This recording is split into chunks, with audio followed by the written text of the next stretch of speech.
اب دیکھیں کہ اللہ تعالیٰ جو کہ ورثے کے قانون سے کسی کے دل میں خیال آ سکتا ہے کہ میرا فلاں بیٹے سے تو وہ اس کا دل بہت جھکا ہوا ہے اس کی طرف، تو اب وہ اس کو تھوڑا سا زیادہ دینا چاہ رہا ہے، تو وہ کیا کرتا ہے کہ میں وصیت میں سے بھی اس کو تھوڑا سا دے دوں، اپنے 1/3 میں سے بھی، اور باقی اس کو مال اس میں سے بھی مل جائے، اس طرح سے کر کے اللہ کے قانون کو توڑتا ہے۔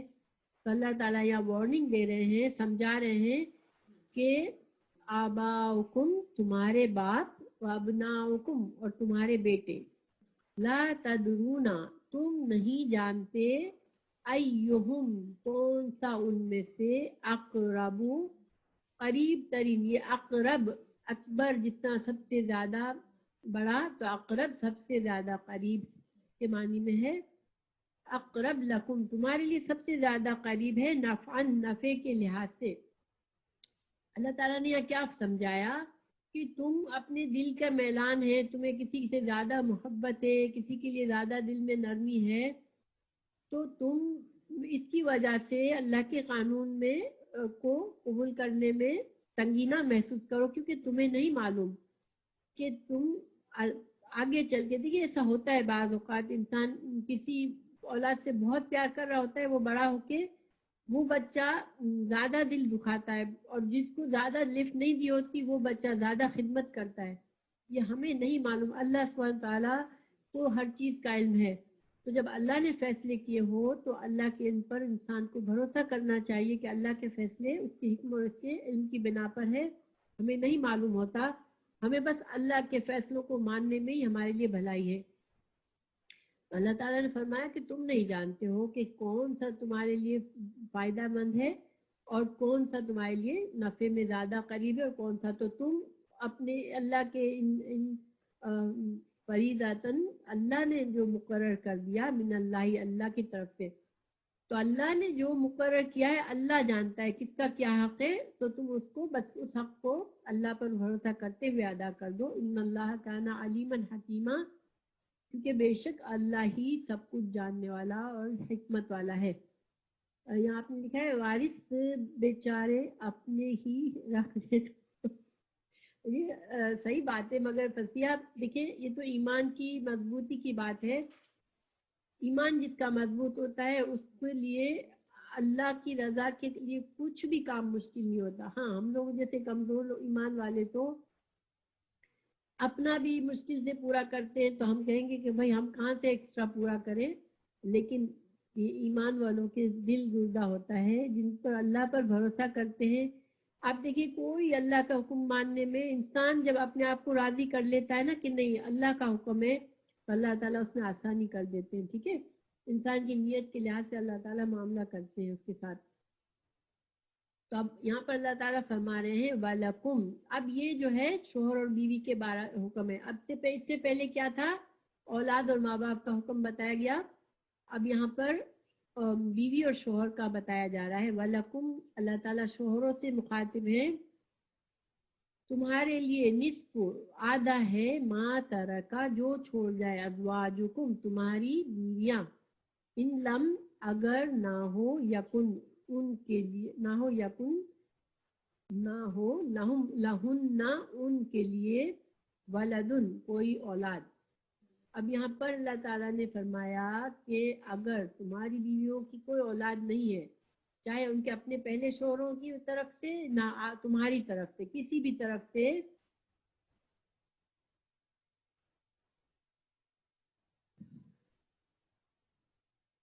کسی بھی طرف سے تم کو جو ہے اگر اولاد نہیں ہے تمہاری بیویوں کی، تو اگر وہ مر جائے تو پھر تمہارے لیے کتنا ہے، بیویوں کے مال میں سے آدھا، ٹھیک ہے، بیویوں کا مال کا پورا آدھا پھر باپ لے جائے، یعنی کہ شوہر لے جائے گا۔ اور اس سے یہاں پر یہ بھی ثابت ہوتا ہے کہ اسلام عورت کو اپنا مال رکھنے کی اجازت دیتا ہے، ٹھیک ہے، عورت کا مال ہوتا ہے۔ بہت سے مرد یہاں پر آج کل کے زمانے میں بیوی کو مال رکھنے کو پسند نہیں کرتے کہ بیوی اپنے مال کو چھپا چھپا کے کیوں رکھتی ہے، وہ کیوں گھر میں نہیں دے دیتی ہے، نہیں، بیوی کا تو اللہ نے فرض ہی نہیں کیا ہے کہ وہ اپنا مال دے دے، وہ اگر دیتی ہے تو یہ اس کا احسان ہے، لیکن شوہر اس کو مجبور نہیں کر سکتا کہ وہ اپنا مال اس کو دے دے. تو جب بیوی کا مال ہے تو پھر وہ مر جاتی ہے, ان کی اپنی کوئی اولاد نہیں ہے, نہ پہلے کسی شوہر سے نہ تم سے, تو پھر بیوی کو آدھا ملے گا, ٹھیک ہے, شوہر کے مال سے.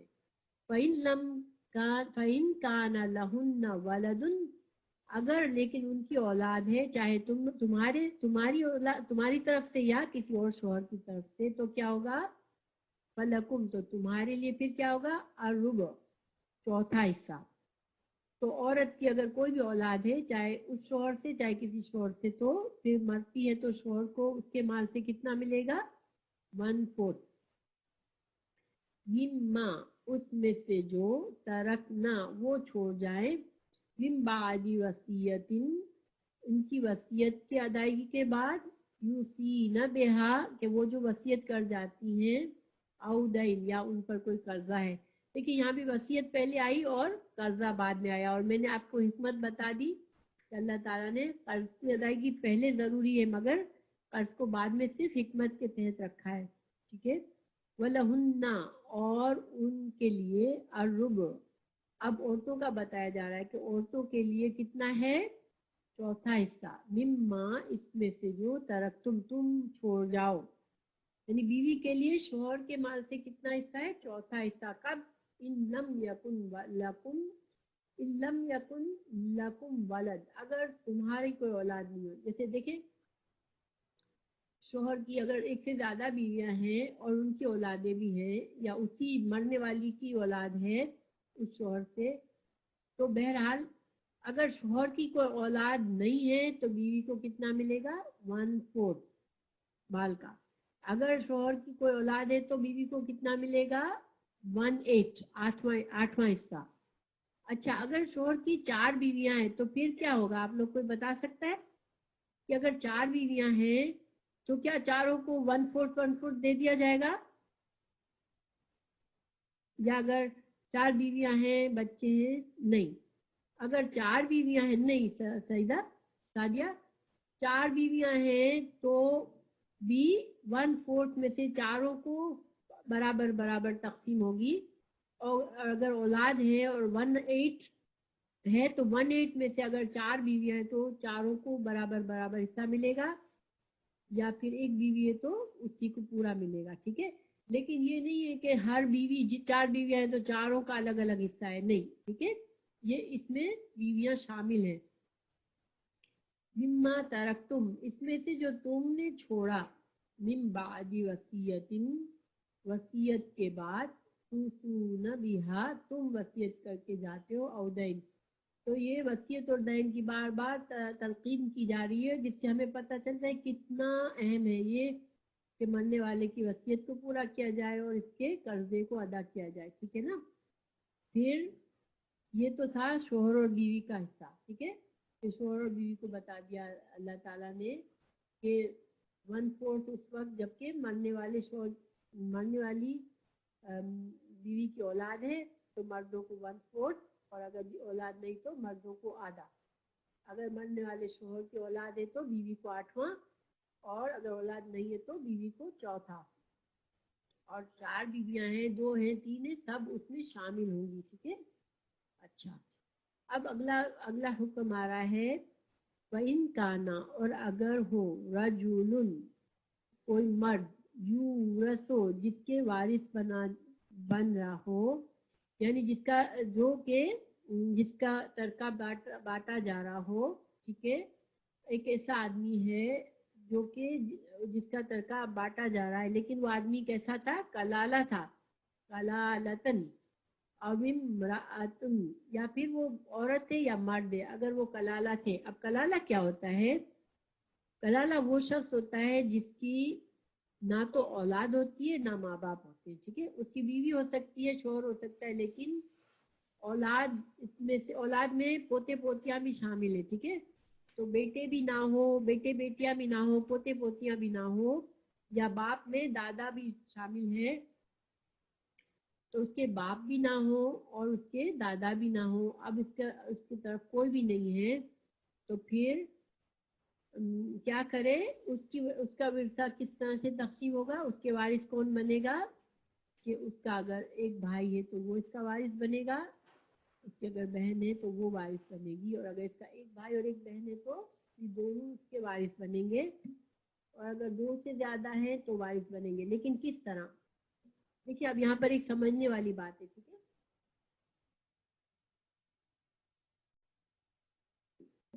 पहली बात, बहन भाई वारिस नहीं बन सकते कब तक, जब तक बाप जिंदा हो या औलाद हो, या मरने वाले की औलाद हो, या मरने वाले के वालिदैन हो, यानी बाप हो, तो फिर बहन भाई वारिस नहीं बन सकते, ठीक है।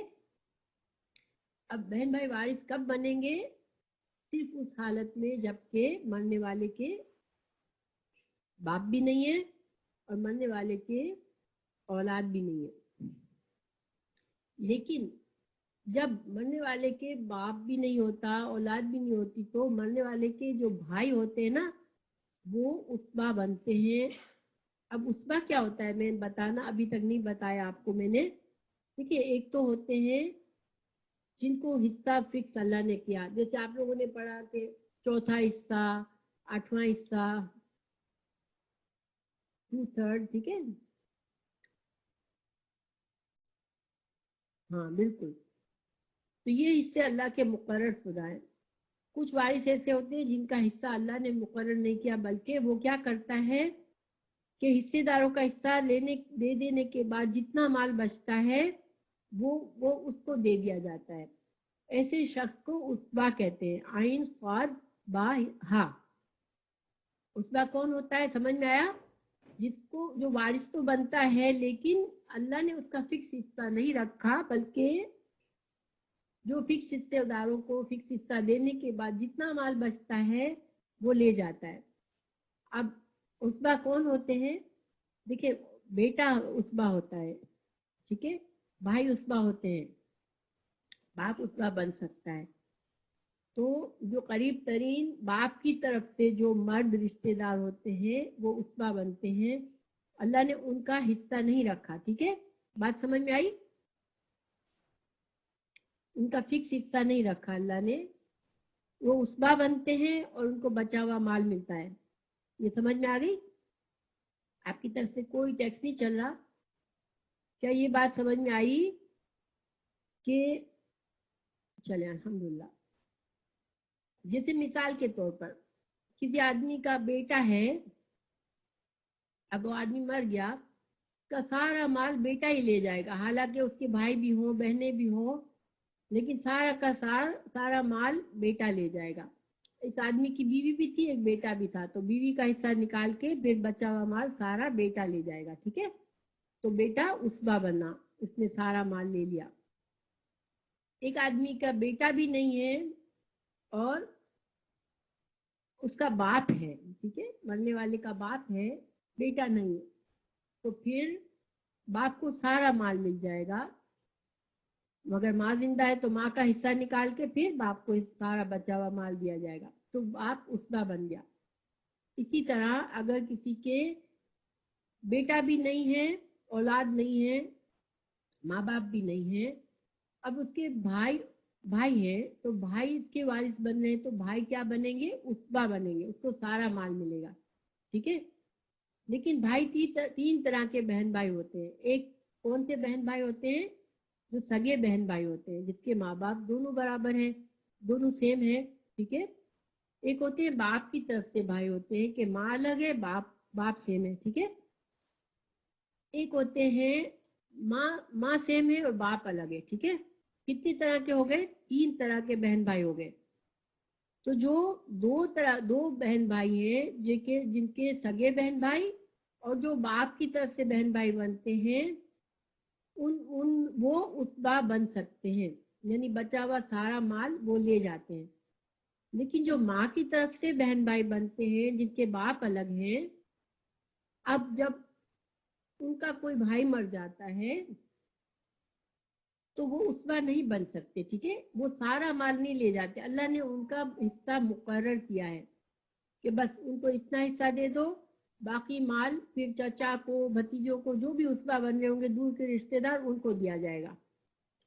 ये मेरी बात समझ में आई आपको कि माँ की तरफ से जो बहन भाई होते हैं उनका कानून अलग है बस, और बाप की तरफ से जो बहन भाई हो रहे होते हैं या सगे बहन भाई होते हैं उनका कानून अलग है।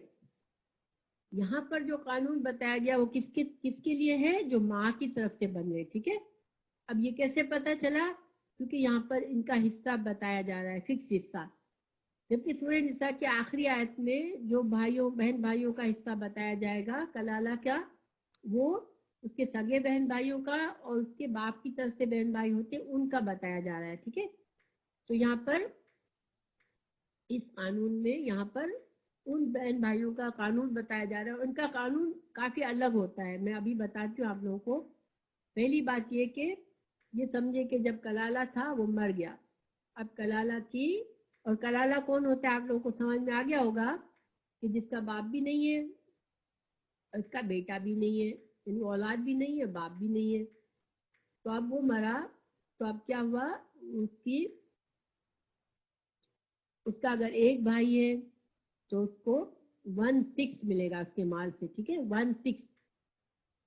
बाकी जो भी माल बचेगा वो दूर का कोई उसका ले जाएगा। जैसे कि अब भाई तो नहीं था, यानी बाप भी नहीं था, बेटा भी नहीं था, तो चचा या कोई भी चचा ले जाएगा, भतीजा ले जाएगा, कोई भी उसका बन रहा होगा जो दूर का रिश्तेदार, मर्द की तरफ से जो रिश्ता होगा इसका, वो ले जाएगा बाकी माल। मगर उस भाई को सिर्फ 1/6 मिलेगा, माँ की तरफ से भाई को। अगर इसकी भाई एक एक बहन होगी तो दोनों को 1/6 मिलेगा, ठीक है। अब देखिए यहाँ पर दोनों भाई को भी इतना ही मिला, बहन को भी इतना मिला। तो ये कानून दूसरे बहन भाइयों से अलग है ना। दूसरे बहन भाइयों में लड़कों को दुगना हिस्सा, लड़कियों को आधा हिस्सा मिलता था, लेकिन यहाँ पर बहन को भी इतना ही मिला और भाई को भी इतना ही मिला। ये डिफरेंस है माँ की तरफ से जो भाई होते हैं इनके भाई बहन का। अच्छा, लेकिन अगर आप दो से ज्यादा बहन भाई है तो फिर कैसा मिलेगा कि टोटल कुल माल का 1/3 जो है वो इन बहन माँ की तरफ से जो बहन भाई है उनको दे दिया जाएगा, और जो बाकी का माल बचेगा वो खानदान में जो भी दूर का उसका बन रहा होगा उसको दे दिया जाएगा, ठीक है। ये बात क्लियर हो गई? ओके। लेकिन ये जो अखियाफी बहन भाई, इनको अखियाफी बहन भाई कहते हैं, जो माँ की तरफ से होते हैं, अरबी में इनको अखियाफी अखियाफी बहन भाई कहते हैं। तो अखियाफी बहन भाई, उनको सिर्फ उसी वक्त हिस्सा मिलता है जब के मरने वाले की औलाद भी ना हो और मरने वाले का बाप भी ना हो। हालांकि इनका हिस्सा मुकर्रर है, ठीक है, लेकिन ये मुकर्रर हिस्सा ये नहीं है कि हमेशा मिलता हो, नहीं, उनको सिर्फ उस वक्त मिलेगा हिस्सा मरने वाले के औलाद भी नहीं और मरने वाले के माँ बाप भी नहीं। ओके, लास्ट हिस्सा रिपीट करूं, अभी करती हूँ इंशाल्लाह। पहली बात, ये कानून इन जो अभी हम पढ़ने जा रहे हैं वो माँ की तरफ से जो बहन भाई होते हैं जिनका बाप अलग और माँ एक है, उन बहन भाई का कानून है। और ये कानून थोड़ा सा मुख्तलिफ है दूसरे कानून से। जो बाप की तरफ से भाई बहन है या बाप की तरफ सगे बहन भाई हैं, उनका कानून अलग है, ठीक है। तो माँ वाले बहन भाई, पहली तो बात ये कि उसी वक्त वारिस बनते हैं जबकि, और मतलब वारिस तो नहीं, मतलब उनका हिस्सा वारिस बने, उनका हिस्सा।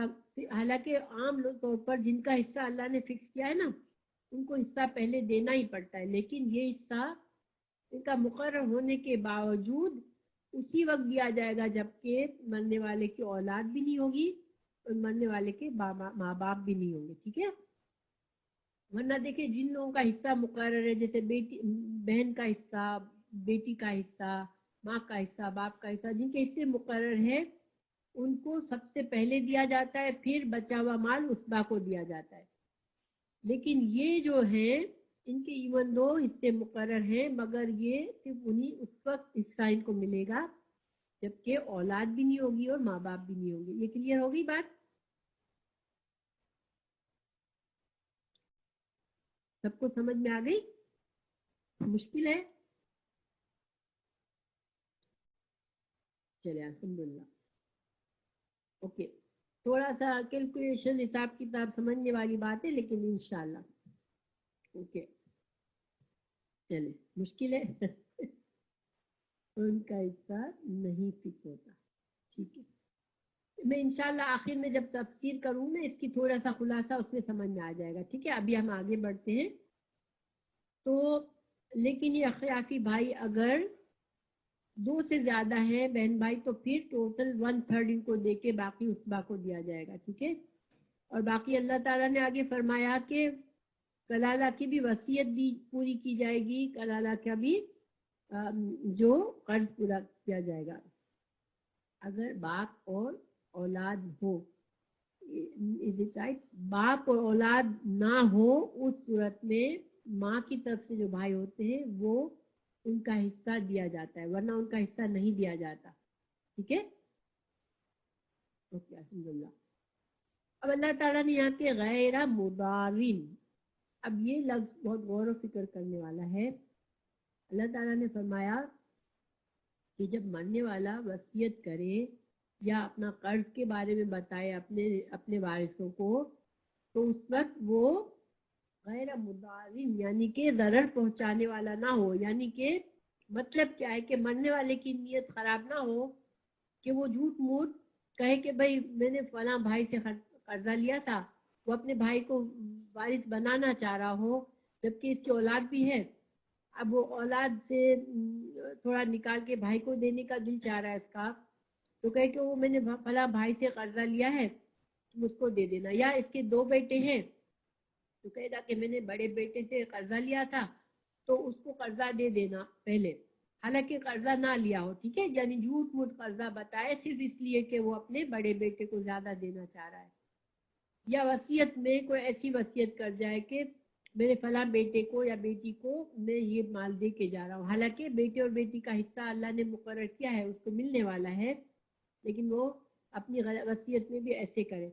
और ये खास तौर से यहाँ पर इसका जिक्र क्यों किया कलाला के साथ, देखिए कलाला की औलाद नहीं होती, ठीक है ना। तो जिस मर्द की, जिस इंसान की औलाद होती है ना, उसको तो कोई प्रॉब्लम नहीं होता कि मेरे वारिस मेरी औलाद ही बन रहे हैं, तो कोई बात नहीं, मेरा माल सारा मेरी औलाद को मिल रहा है। लेकिन जिस आदमी की औलाद नहीं है और माँ बाप भी नहीं है, सिर्फ बहन भाइयों को सारा माल मिलने वाला है, तो उसके दिल में जैसे खटका आता है कि मैं क्यों मेरे भाइयों को दूं, किसी भाई से इसकी अच्छी नहीं बनती अगर, अब वो चाहता है मेरे भाई को ना दूं, मैं किसी और को देना चाह रहा हूँ, तो जानबूझ के कर्जा बता देता है कि भाई मैंने फला से कर्जा लिया था, उसको माल जाएगा, मेरे भाई के लिए नहीं बचेगा। तो इस तरह से ना करे, वरना ये जो हुक्म है वो सबके लिए, मगर कलाला के साथ इसको जिक्र करने की हिकमत क्या है कि कलाला के केस में ज्यादा चांसेस है। इंसान अपने बहन भाइयों को देते हुए जरा दिल कभी तंग भी होता है। दूर के रिश्ते, जिसकी औलाद नहीं है उसके दूर के रिश्तेदार अगर वारिस बने, तो इंसान को जरा सा हट होता है कि लो मेरा माल सारा ये वाले रिश्तेदार ले जाएंगे, जबकि मुझे ये रिश्तेदार पसंद भी नहीं है। तो उसके दिल में आ सकता है कि वो कुछ गड़बड़ करे, अपनी झूठा कर्ज बना ले, झूठी वसीयत बना ले। तो अल्लाह ताला ने यहाँ पर खास वार्निंग दी है, लेकिन ये वार्निंग सबके लिए, सिर्फ कलाला के लिए नहीं है।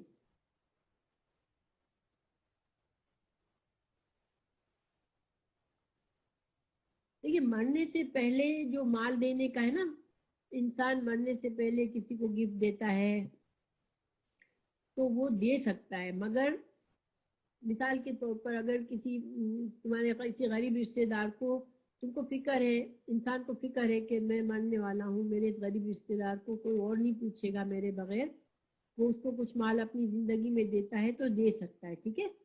लेकिन सारा माल नहीं दे सकता कि वारिसों का सारा माल उठा के किसी को दे दे।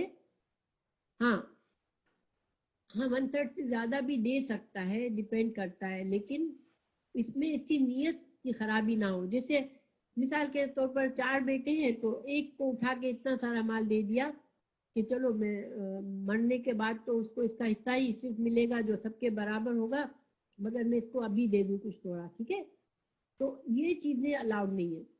इसमें बहुत सी एहतियात की जरूरत है, इंसाफ की जरूरत है। अगर औलाद को दे रहा है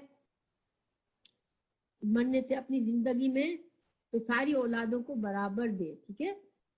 بیٹا ہے یا بیٹی ہے کوئی بھی ہے سب کو ایکول مال دے گا. یہ نہیں کہ بیٹوں کو زیادہ دے دیا بیٹیوں کو کم دے دیا. زندگی میں ایسا نہیں کر سکتا. زندگی میں وہ انصاف سے کام لے گا اور کسی کو بھی اٹھا کے زیادہ مال نہیں دے دے گا صرف اس لیے کہ اب میں تو مر ہی رہا ہوں اور میں میرا سارا مال کسی کو دے جاؤں تاکہ جو میرے وارث بننے والے ہیں اس کو نہ ملے مال.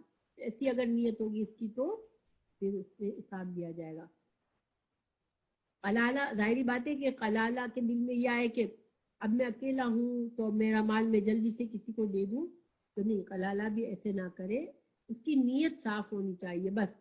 ہاں اگر وہ قلالہ ہے سوچتا ہے میں چیریٹی کر دوں بہت ساری تو وہ جیسے اگر تھوڑے نیکی کے کاموں میں پیسہ دے دیتا ہے مگر اس کی نیت میں یہ نہ ہو کہ میرے جو وارث میرے بعد بننے والے ہیں میں ان کو کسی طرح سے محروم کر دوں اور مال کو اور کہیں استعمال کر لوں تو یہ نیت نہ ہو. ورنہ انسان اپنی زندگی میں بے انصافی کیے بغیر اپنا مال لوگوں کو دے سکتا ہے. ٹھیک ہے نا. اوکے.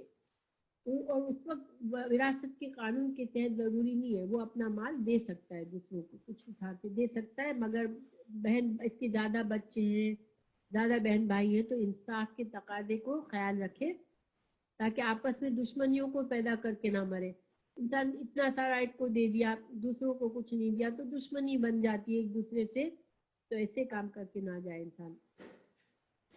پھر اللہ تعالیٰ نے وصیتم من اللہ آخر میں پھر اللہ نے تاکید کی کہ اللہ کی طرف سے حکم ہے اور اللہ جانتا ہے اللہ علیم حلیم ہے تو تم اللہ کے حکم کو ماننے میں کوتاہی مت کرنا اپنے دل میں تنگی مت کرنا. یا اللہ تعالیٰ کا یہ حکم ہے تم اس کو معمولی مت سمجھنا. ٹھیک ہے.